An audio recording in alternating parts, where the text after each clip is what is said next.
Hi అండి. ఇవాళ నేను మీకు ఎలాంటి టిఫిన్‌లోకైనా సరే సెట్ అయ్యే ఒక సూపర్ టేస్టీ పచ్చడిని చూపిస్తున్నానండి. ఇడ్లీ, దోస, వడ, ఉప్మా మీరు ఏ టిఫిన్ చేసుకున్నా దీంతో చక్కగా నంచుకొని తినేయొచ్చు. చాలా కమ్మగా ఉంటది. చిన్న పిల్లలు కూడా చాలా ఇష్టంగా తినేస్తారు. అదే మామిడికాయ, కొత్తిమీర పచ్చడండి. చాలా సింపుల్‌గా చేసేసుకోవచ్చు. టేస్ట్ మాత్రం నెక్స్ట్ లెవెల్‌లో ఉంటది. ఈ వీడియో కానీ ఒక్కసారి చూసారంటే ఈ చట్నీ మీరు ఎప్పుడైనా సరే చేసేసుకోవచ్చు. సో ఇవాళ ఆలస్యం చేయకుండా మన వీడియోని మొదలు పెట్టేద్దాం. అదండి మన వీడియోలోకి. ముందుగా ప్యాన్‌లో ఒక 2 స్పూన్స్ ఆయిల్ వేసుకుందాం అండి. అది లైట్‌గా హీట్ అయిన తర్వాత అందులో ఒక స్పూన్ మినపప్పుని వేసేసుకుందాం.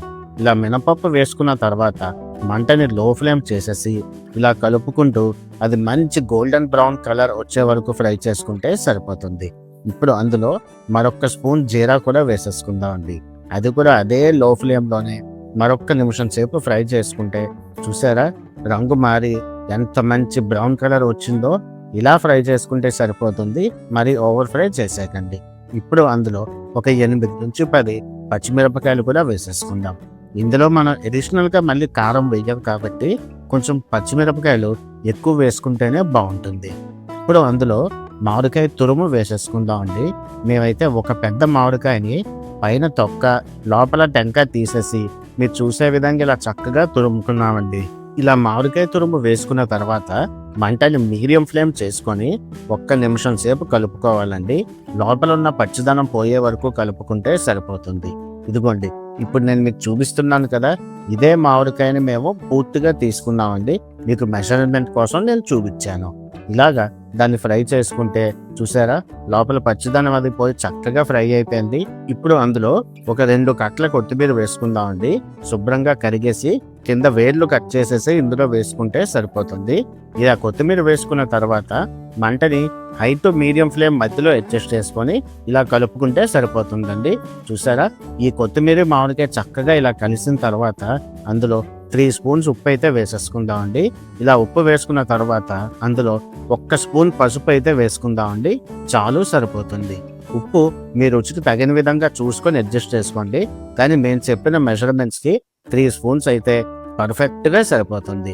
ఈ పచ్చడి ఎలాంటి టిఫిన్స్లోకైనా సరే పర్ఫెక్ట్గా సెట్ అవుతుందండి. మనం కొబ్బరి పచ్చడి, ఈ బొంబాయి చట్నీ తిని బోర్ కొట్టినప్పుడు ఇలాంటి ఒక చట్నీ చేసుకుంటే చాలా డిఫరెంట్గా టిఫిన్స్ని ఎంజాయ్ చేయొచ్చు. ఇప్పుడు అందులో ఒక అరకప్పు బెల్లం కూడా వేసేసుకుందామండి. గుర్తుపెట్టుకోండి, బెల్లం వేయగానే మంటని పూర్తిగా లో ఫ్లేమ్ చేసేసుకొని ఒక్క అర నిమిషం కలుపుకుంటే సరిపోతుంది. తర్వాత వేడికి బెల్లం అనేది ఆటోమేటిక్గా కరిగిపోతుంది. ఇప్పుడు అది పూర్తిగా చల్లారిన తర్వాత ఒక మిక్సర్లో కానీ బ్లెండర్లో కానీ వేసేసుకొని దాన్ని చక్కగా మిక్సీ పట్టేసుకుంటే సరిపోతుంది. మరీ కచ్చాపచ్చాగా కాదండి, చాలా చక్కగా మన రెగ్యులర్ పచ్చళ్ళు చేసే విధంగా మెత్తగా మిక్సీ చేసేసుకుంటే సరిపోతుంది. చూసారా కన్సిస్టెన్సీ ఈ విధంగా మిక్సీ పట్టుకుంటే మన పచ్చడికి అది కరెక్ట్ కన్సిస్టెన్సీలో వచ్చినట్టే. ఇప్పుడు ఒక ప్యాన్ తీసుకొని అందులో ఒక 2 స్పూన్స్ ఆయిల్ వేసుకుందామండి. ఆ ఆయిల్ లైట్గా హీట్ అయిన తర్వాత అందులో ఒక స్పూన్ ఆవాలు వేసేసుకుందామండి. మంటను మీడియం ఫ్లేమ్లో పెట్టుకొని ఫ్రై చేసుకుంటే సరిపోతుంది. మరి ఎక్కువ ఫ్రై అయితే పచ్చడికి చేదు అనేది వస్తుంది. ఇప్పుడు అందులో ఒక 2-3 ఎండుమిరపకాయలు కూడా వేసేసుకొని అలాగే ఓ గుప్పెడు కరివేపాకులు కూడా వేసేసుకుందామండి. ఇవన్నీ మరొక అర నిమిషం సేపు ఫ్రై చేసుకుంటే సరిపోతుంది. ఇప్పుడు అందులో ఓ 2 పంచుల ఇంగువ వేసుకుందామండి. ఇలా ఇంగువ మన పచ్చడికి చాలా మంచి ఫ్లేవర్ ఇస్తుంది. సో మీకు ఇంగువ కానీ నచ్చితే తప్పకుండా ఇంగువనైతే వేయండి. అవన్నీ చల్లారిన తర్వాత దాన్ని మనం పచ్చడి పైన టాపింగ్ చేసుకుందాం. ఇప్పుడు మన పచ్చడిని ఒక బౌల్లోకి డిష్ అవుట్ చేసేసుకుందామండి. చూసారా ఎంత కలర్ఫుల్గా మంచి టెక్స్చర్లో ఎంత బాగా కనిపిస్తుందో కదా. ఈ రుచిని కానీ మీరు ఇంట్లో వాళ్ళకి అలవాటు చేస్తే నెలకి ఒక్కసారైనా సరే ఈ పచ్చడిని కంపల్సరీగా చేయమంటారు. అంత బాగుంటుంది టేస్ట్. ఇది మీరు ట్రై చేసి మీ ఫ్యామిలీ మెంబర్స్ అందరూ కలిసి ఎంజాయ్ చేసి మీకు ఎలా అనిపించిందో మీ అభిప్రాయం మాకు కమెంట్ సెక్షన్లో చెప్పండి.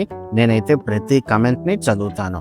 అలాగే ఈ వీడియో కానీ మీకు నచ్చితే తప్పకుండా ఒక లైక్ చేసి మా తెలుగు కుకింగ్ కల్చర్ ఛానల్ని సబ్స్క్రైబ్ చేసి సపోర్ట్ చేస్తారని ఆశిస్తున్నాను. నేను ఈ సీజన్ అంతా ఓన్లీ మ్యాంగోతో రెసిపీసే చూపిస్తున్నాను.